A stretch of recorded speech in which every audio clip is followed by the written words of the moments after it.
ओम शांति। आज 17 फरवरी 2025 की प्रातः मुरली। मीठे बच्चे, बाबा तुम्हारा मेहमान बनकर आया है तो तुम्हें आदर करना है। जैसे प्रेम से बुलाया है ऐसे आदर भी करना है, निरादर ना हो। प्रश्न: कौन सा नशा तुम बच्चों को सदा चढ़ा रहना चाहिए? यदि नशा नहीं चढ़ता है तो क्या कहेंगे? उत्तर: ऊंचे ते ऊंची आसा में इस पतित दुनिया में हमारा मेहमान बनकर आया है। यह नशा सदा चढ़ा रहना चाहिए, परंतु नंबरवार यह नशा चढ़ता है। कई तो बाप का बनकर भी संशय बुद्धि बन हाथ छोड़ जाते हैं तो कहेंगे इनकी तकदीर। ओम शांति। ओम शांति 2 बारी कहना पड़े। यह तो बच्चे जानते हैं कि एक है बाबा, दूसरा है दादा, दोनों इकट्ठे हैं ना। भगवान की महिमा भी कितनी ऊंची करते हैं, परंतु अक्षर कितना सिंपल है। God father. सिर्फ फादर नहीं कहेंगे, गॉड फादर वह है ऊंचते ऊंच।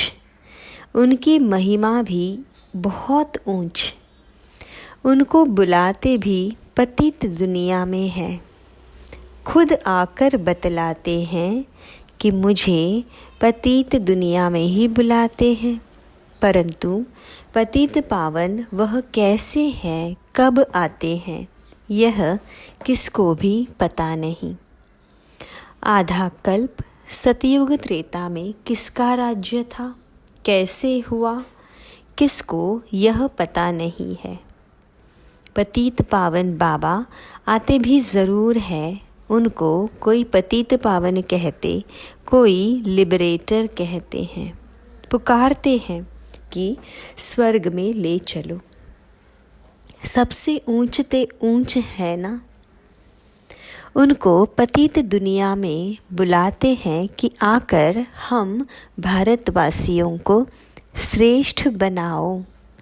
उनका पोजीशन कितना बड़ा है, हाईएस्ट अथॉरिटी है। उनको बुलाते हैं जबकि रावण का राज्य है। नहीं तो इस रावण राज्य से कौन छुड़ावे। यह सब बातें तुम बच्चे सुनते हो तो नशा भी चढ़ा रहना चाहिए, परंतु इतना नशा चढ़ता नहीं है। शराब का नशा सभी को चढ़ जाता है, यह नशा नहीं चढ़ता है। इसमें धारणा की बात है, तकदीर की भी बात है। तो बाबा है बहुत बड़ी आसामी। तुम्हारे में भी कोई कोई को पूरा निश्चय रहता है। निश्चय अगर सबको होता तो संशय में आकर भागते क्यों? बाबा को भूल जाते हैं। बाप का बने फिर बाप के लिए कोई संशय बुद्धि नहीं हो सकता, परंतु यह बाप है वंडरफुल। गायन भी है आश्चर्यवत। बाबा को जानंती, बाबा कहंती, ज्ञान सुनंती, सुनावंती। अहो माया, फिर भी संशय बुद्धि बनावंती। बाबा समझाते हैं इन भक्ति मार्ग के शास्त्रों में कोई सार नहीं है। बाबा कहते हैं मुझे कोई भी जानते नहीं। तुम बच्चों में भी मुश्किल कोई ठहर सकते हैं। तुम भी फील करते हो कि वह याद स्थायी ठहरती नहीं है। हम आत्मा बिंदी है, बाबा भी बिंदी है। वह हमारा बाप है, उनको अपना शरीर तो है नहीं। कहते हैं मैं इस तन का आधार लेता हूँ, मेरा नाम शिव है। मुझ आत्मा का नाम कभी बदलता नहीं है। तुम्हारे शरीर के नाम बदलते हैं, शरीर पर ही नाम पड़ते हैं। शादी होती है तो नाम बदल जाता है। फिर वह नाम पक्का कर लेते हैं। तो अब बाबा कहते हैं, तुम यह पक्का कर लो कि हम आत्मा है। यह बाप ने ही परिचय दिया है कि जब जब अत्याचार और ग्लानि होती है तब तब मैं आता हूँ। कोई अक्षरों को भी पकड़ना नहीं है। बाबा खुद कहते हैं, मुझे पत्थर भीतर में ठोक कितनी ग्लानि करते हैं, यह भी नई बात नहीं। कल्प कल्प ऐसे पतित बन और ग्लानि करते हैं, तब ही मैं आता हूँ। कल्प कल्प का मेरा पाठ है, इसमें अदली बदली हो नहीं सकती। ड्रामा में नूंद है ना। तुमको कोई कहते हैं सिर्फ भारत में ही आता है, क्या भारत ही फिर स्वर्ग बनेगा? हाँ, यह तो अनादि अविनाशी पाठ हो गया ना। बाबा कितना ऊंचते ऊंच है। पतितों को पावन बनाने वाला बाबा कहते हैं, मुझे बुलाते ही इस पतित दुनिया में है। मैं तो सदा पावन हूँ, मुझे पावन दुनिया में बुलाना चाहिए ना। परंतु नहीं, पावन दुनिया में बुलाने की दरकार ही नहीं। पतित दुनिया में ही बुलाते हैं कि आकर पावन बनाओ। मैं कितना बड़ा मेहमान हूँ, आधा कल्प से मुझे याद करते आए हो। यहाँ कोई बड़े आदमी को बुलाएंगे करके 1-2 वर्ष बुलाएंगे, फलाना इस वर्ष नहीं तो दूसरे वर्ष आएगा। इनको तो आधा कल्प से याद करते आए हो। इनके आने का पाठ तो फिक्स हुआ पड़ा है, यह किसको भी पता नहीं है। बहुत ऊंचते ऊंच बाप है। मनुष्य बाप को एक ओर तो प्रेम से बुलाते हैं, दूसरी ओर महिमा में दाग लगा देते हैं। वास्तव में यह बड़े ते बड़ा गेस्ट ऑफ ऑनर अर्थात बड़ी महिमा वाला मेहमान है, जिसकी ऑनर अर्थात महिमा को दाग लगा दिया है। कह देते हैं वह पत्थर ठिक्कर सब में है। कितनी हाईएस्ट अथॉरिटी है, बुलाते भी बहुत प्रेम से है, परंतु है बिल्कुल बुद्धू। मैं ही आकर अपना परिचय देता हूँ कि मैं तुम्हारा फादर हूँ। मुझे गॉड फादर कहते हैं। जब जब रावण की कैद में हो जाते हैं तब ही बाप को आना होता है, क्योंकि सब है भक्तियाँ अर्थात अथवा ब्राइड्स सीताएं। बाप है ब्राइड ग्रूम राम। एक सीता की बात नहीं है, सब सीताओं को रावण की जेल से बाबा ही आकर छुड़ाते हैं। यह है बेहद की बात। यह है पुरानी दुनिया, पतित दुनिया। इसका पुराना होना फिर नया होना एक्यूरेट है।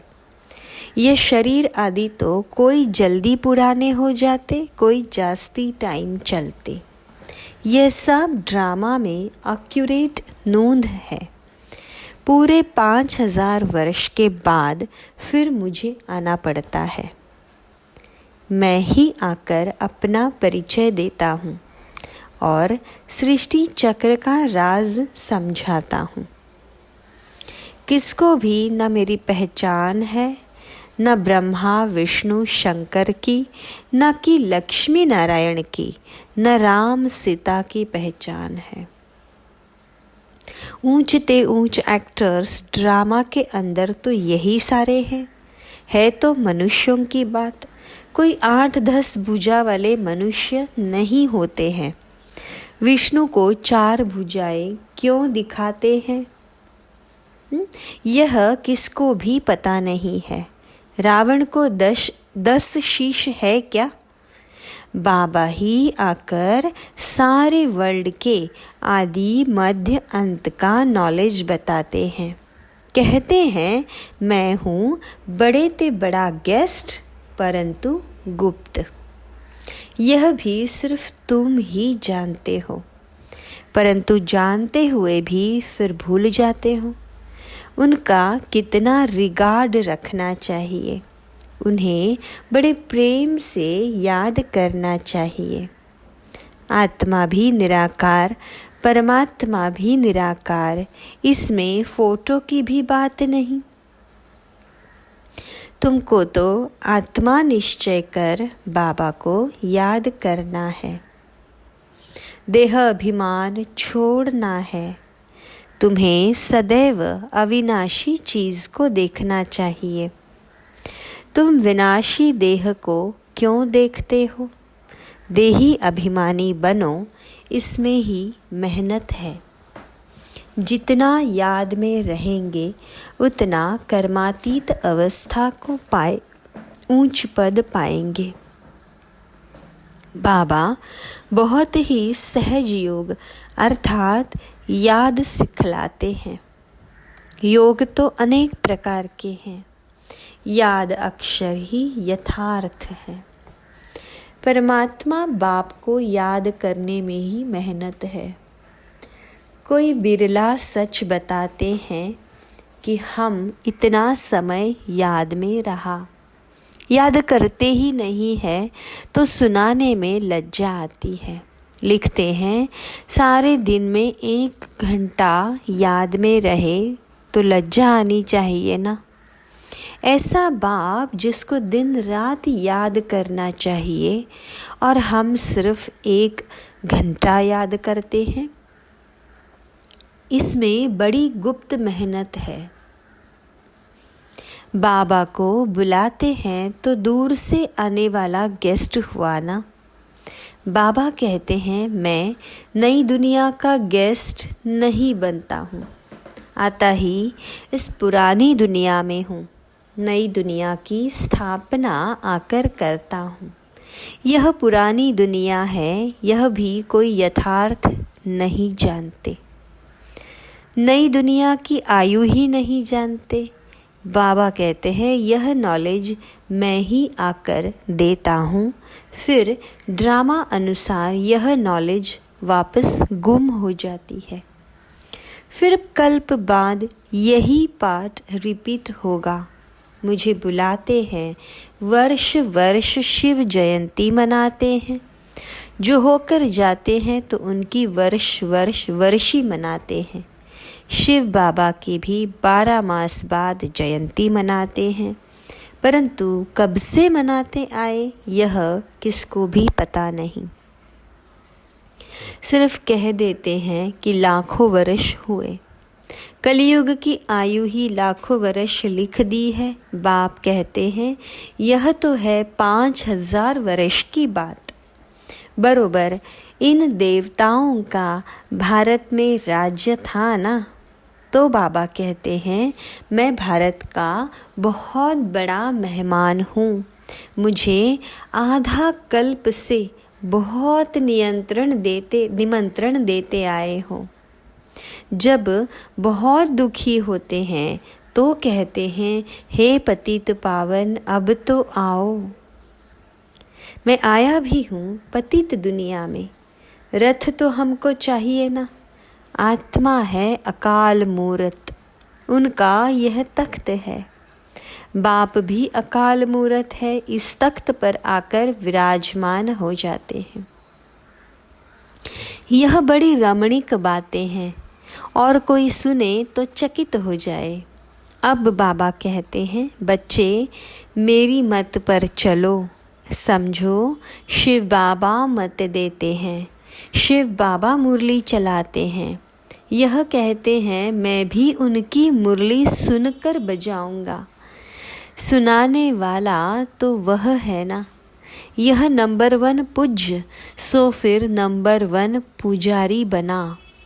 अभी यह पुरुषार्थी है। बच्चों को हमेशा समझना चाहिए हमको शिव बाबा से श्रीमत मिली है।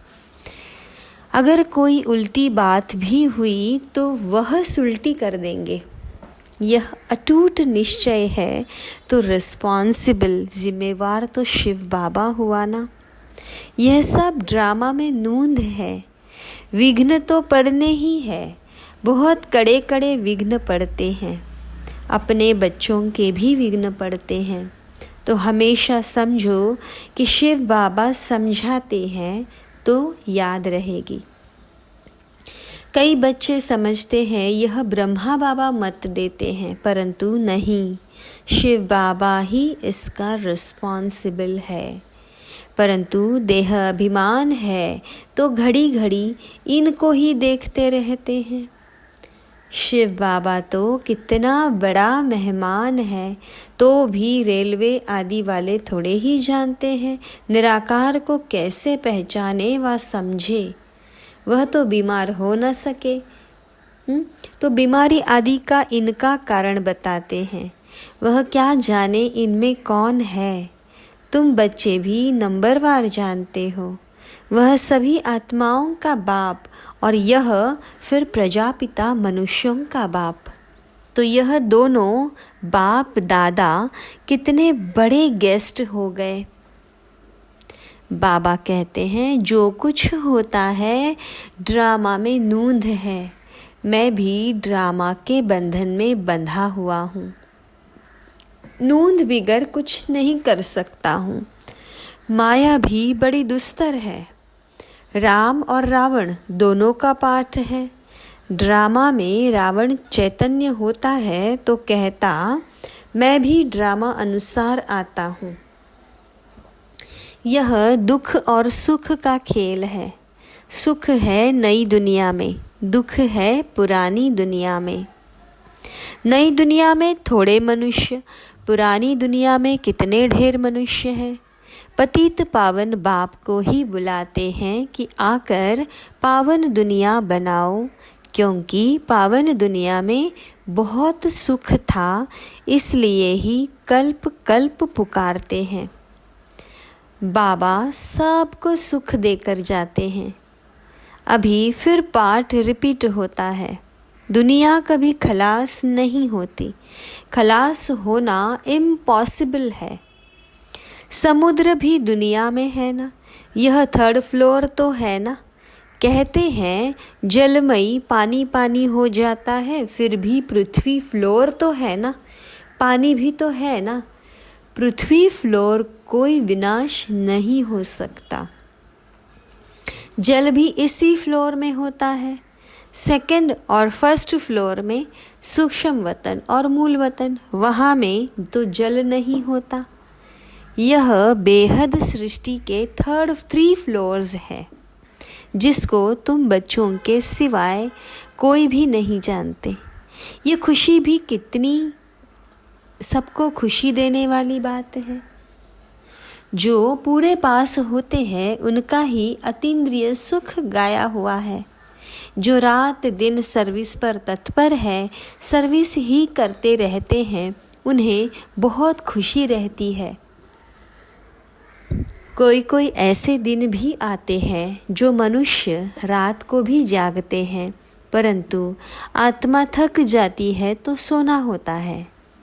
आत्मा के सोने से शरीर भी सो जाता है। आत्मा ना सोए तो शरीर भी ना सोए, क्योंकि थकती आत्मा है। आज मैं थका पड़ा हूँ, किसने कहा? आत्मा ने। तुम बच्चों को आत्म अभिमानी हो रहना है, इसमें ही बड़ी मेहनत है। बाबा को याद नहीं करते, देही अभिमानी नहीं रहते, तो देह के संबंधी आदि याद आ जाते हैं। बाबा कहते हैं तुम न अंगे आए थे, फिर न अंगे जाना है। यह देह के संबंध आदि भूल जाओ। इस शरीर में रहते मुझे याद करो तो सतो प्रधान बनेंगे। बाप कितनी बड़ी अथॉरिटी है, बच्चों के सिवाय कोई जानते नहीं। बाबा कहते हैं मैं हूँ गरीब निवाज, सभी साधारण है। पतित पावन बाप आया है, यह जान ले तो पता नहीं कितनी भीड़ हो जाए। बड़े बड़े आदमी आते हैं तो कितनी भीड़ हो जाती है। तो ड्रामा में इनका पार्ट ही गुप्त रहने का है। आगे चल आहिस्ते आहिस्ते प्रभाव निकलेगा और तब तो विनाश ही हो जाएगा। सब थोड़े ही मिल सकते हैं बाबा से। याद करते हैं ना तो उनको बाप का परिचय मिल जाएगा, बाकी पहुंच नहीं पाएंगे। जैसे बांधेली बच्चियां मिल नहीं पाती है, कितने अत्याचार सहन करती है, विकार को छोड़ नहीं सकते हैं। कहते हैं सृष्टि कैसी चलेगी। अरे सृष्टि का बोझ बाप पर है कि तुम पर। बाप को जान लेवे तो फिर ऐसे प्रश्न ना पूछे। बोलो पहले बाप को तो जानो, फिर तुम सब कुछ जान जाएंगे। समझाने की भी युक्ति चाहिए। अच्छा, मीठे मीठे सिकिलधे बच्चों प्रति माता पिता बाप दादा का याद प्यार और गुड मॉर्निंग। रूहानी बाप की रूहानी बच्चों को नमस्ते।